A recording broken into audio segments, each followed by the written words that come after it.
What up, everyone? This is Bevan, and welcome to FanBolt.com. And today I am talking to Brian Folkweis, the owner of the Nacelle company and executive producer of the holiday movies that made us. Let's go check out his holiday cheer, shall we?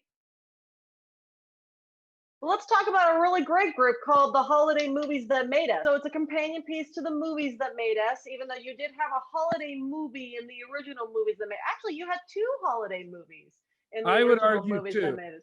Yeah, I would argue too. Yeah. I mean, I consider Die Hard a Christmas movie. There's Christmas songs in it. It happens during Christmas time. There's a Christmas tree involved. It, by no legal or moral standing is it a Christmas movie, but I have, it also came out in the middle of the summer, which people forget. But I do consider it to be a Christmas movie. So yes, we have made holiday films. I'm the only Jew that still says Christmas, but yes, there are 4 holiday movies. So tell me then, with these two, because you also have more current movies that made us episodes coming out that you announced. So yes, 10 more in 21. 10 more in 2021. I feel like you have had the best 2020 out of everybody I know right now. So congratulations for that. But tell me, if you've announced like another 10 series you said for 2021, what sparked the coupling of Elf and Nightmare Before Christmas to come out right now? So last year, Movies That Made Us came out in December. We wanted, we didn't want a whole year to go by without any episodes. We realized we only had time to get 2 done before 21. So it was like, well, why don't we just do the holiday ones? So that was that answer to your question. And then on top of that, it was like, okay, Movies That Made Us could be anything. How do we attach it to the season? And then we were like, hey, if we call it Holiday Movies That Made Us, even if you weren't a fan of movies or toys that made us, you would still be, oh, maybe this is for me because it's about the holidays. And then maybe you go back and watch the first ones. That was the theory. We'll see if it works. I mean, I'm always so curious too, being somebody that's interested in the business and stuff. Like, how do you even go about acquiring? So, for instance, with Elf, I found it very fascinating that they were talking about like how there's a bunch of nobodies and they become somebodies, and somehow these nobodies get Will Ferrell and John Favreau to make a film with them, and now all of a sudden they got $30 million and they're nobody. Well, don't forget Will Ferrell and what do you call it? Filoni's stuck in my head. Favreau. They were nobodies too. I mean, Will Ferrell had one movie out that had bombed when it got greenlit. SNL was doing well, but he was not a star. He was not the first choice. And Favreau, right, Chris Farley was, yeah. Well, he was, but there were a lot between Chris Farley and Will Ferrell. We didn't put that in the episode, but it's in there, but it's true. And then Favreau it's one of my favorite comedies of all time, top 5. He only made, which if you haven't seen, you really should see. It is so funny. But anyway, that movie is, that was it. And it I don't know if it lost money, but it barely made money. So he also was not exact. It was like, he was very lucky to book that film, as was Will Ferrell. That's great. I mean, it still baffles me of like, how did they all convince him? Because it's not very clear, because I understand we got to get to the point. It's not very clear of like, what was that turning point that made the studio go, okay, fine, here's $30 million, go make Elf, I think the turning point was they did believe the script. And they really believed in John Berg, the producer. And it wasn't an expensive movie. So it really was a pretty cheap film to make compared to other movies at the time. And, it's a risk reward analysis. It's a holiday film that makes it less risky. And you just, they got to make, these studios, especially back then, had to make a certain amount of movies per year.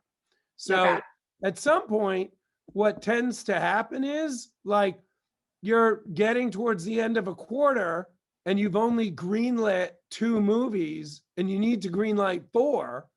Ah, And sometimes you just get lucky and your movie is one of those other 2 that just get the trigger pulled.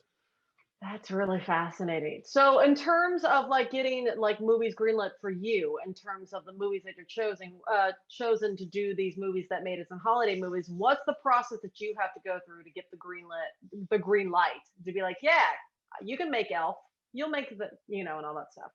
So we make, once we get an order size, we Hmm. then figure out, like, we knew we were going to do holiday movies.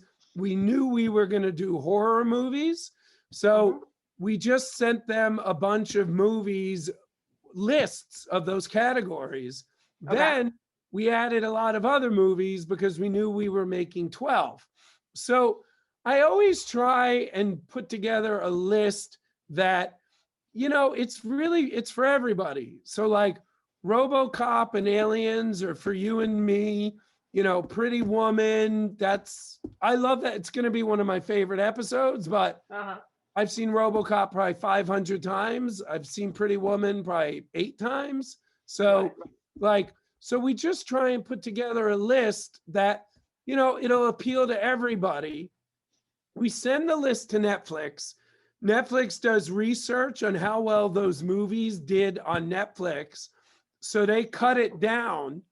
Then we take their list, which was a shortened version of our first list, and then we start the research. And some of those movies have good stories, some about the making of the movie, and Uh-huh. some of them don't. So sometimes a movie gets greenlit, it gets cast, it gets made, it comes out, and it's a hit, and nothing really interesting happens. Yeah. So, Okay. That makes yeah, sense. so a great example of that is Miracle at 34th Street. Like, great movie, classic. Not a lot happened. So you're mostly looking for the ups and downs of movie making in order to Yeah, greenlit it there for have you. to be downs to for Hmm. the audience to enjoy the story. Yeah, because it even makes it more seem like a miracle in a sense that that it even got made to begin with all the ups and downs going on with it. Well, I feel like if there's anything in common with all of toys and movies that made us, that's what you just said. Like, Hmm. it's a miracle Yeah. these got put together. And we try to show, again, if there's a reoccurring theme, and it's always something I'm very interested in, we try to show how delicate success is Hmm. and how easy failure is. So if it gets greenlit, so you guys are like, okay, we've got Elf, we got Nightmare Before Christmas. What's the second thing that happens for you after that? We do the research and then we give our final list to Netflix. They approve it or ask questions. Uh-huh. And once we get all the questions answered, they let us go make it. We kind of go away for about 4 or 5 months, and then they start getting rough cuts, and then they give us notes on the cuts, and we go back and forth until we lock. Let's also talk about the narrator change too. Home Alone redefined Christmas movies, but for the people who made this mega hit, it was no holiday. Christmas filming began in New York City on the 2nd of December, 2002, with a limited budget and very limited time. So what brought about that? You just wanted to try something different. Donald didn't want to come back. So, I mean, Donald wanted to come back, and I love Donald, but it was the holidays, and I was like, we're in a very unusually lucky situation in that we're only doing 2 right now of holiday Sure. movies. Why not try something different? And if it Sure. works, great. And if it doesn't work, well, that was just the holiday movies that made us. So Hmm. it seems to be working. I mean, we've been getting lots, and I mean, the majority of what I've read online is very positive about Faye. So, Good. yeah, but that. There really is no. I didn't get into a fist fight with Donald. Like, there's no hidden secret story. We just tried something else. So what is your favorite aspect about these new films that you've made? I mean, I love, I mean, it's not a very exciting answer, but I mean, I love that I'm getting paid to dig into some of my favorite movies of all time, like RoboCop. Hmm. But I also love that I'm being like, I'm an expert now on Pretty Woman. I'm an That's great. expert now on Home Alone. I'm an expert now on Elf. Like, Hmm. I I've always liked Home Alone. I sure as hell wasn't an expert in it. Like, Yeah. so I'm always about like new information and learning new Hmm. stuff. So I love that I get to learn. Like I'll be honest with you, I was never a very big Elf fan. Like I saw it, I liked it, I knew it was good, but I'm like, I don't know if I ever have to watch that ever again. Right. Now I love it. And not only that, I understand why other people love it. That's great. That's awesome. It's touching too. It's touching when you have a personal story behind the movie. It makes you like it even more. Yeah, exactly. And that's, it's funny, we've had toy companies and movie studios make the joke like, if they could legally stop us, they may have thought about doing it. Uh huh. But after the shows came out, they would now pay us to do it. That's It's awesome. like, yeah, I mean, the value of Home Alone went up. Like, if That's I had great. to guess, the value of Elf is going up. Brian, before we go, because I know you have to go, what can you pitch me right now? I hear you have a Sony picture deal that We you just just did a announced. deal with Sony, but Yes. even better than that, Uh huh. on Christmas Day, Yes. we have a present for everybody alive on planet Earth. Whoa. Season 2 of A Toy Store Near You. Woo. So we said, when should we release this? And I said, this is the greatest series in the history of television. Let's put it on the day where everybody wants gifts. So December 25th, A Toy Store Near You. We're covering some of the biggest, best stores there are, including Super 7. We're also covering Kokomo. So, and very little COVID. This time it's about the toys. That's our Right. tagline. This time it's about the toys. Oh, cool. Well, I'm still wanting you to give me more information about behind the attraction, which I keep asking you about every time we talk. It's And coming. We're I'm getting still, close. We're getting are you close. sure? I mean, because I'm over Sure. here trapped in COVID land where, Q1. It's coming. It's are you coming. sure? I'm positive. Okay. What else can you say about the Sony pictures at all, or if anything? It's scripted comedy. So, Great. we did Mad About You, the reboot last year, Right. which, by the way, I'll do another plug. That's coming out on Amazon tomorrow. So you can Great. watch what we did, in the off chance you didn't have Spectrum.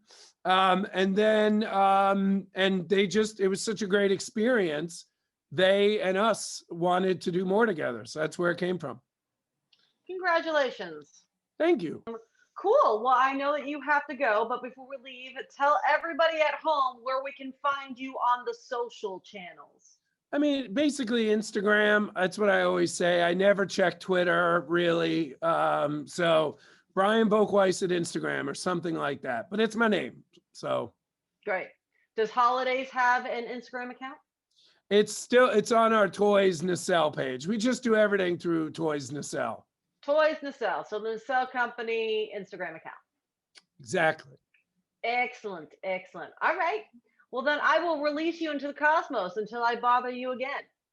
Thank you. Always good to chat, and to be continued. To be continued. Bye, Brian. Bye, Bevan.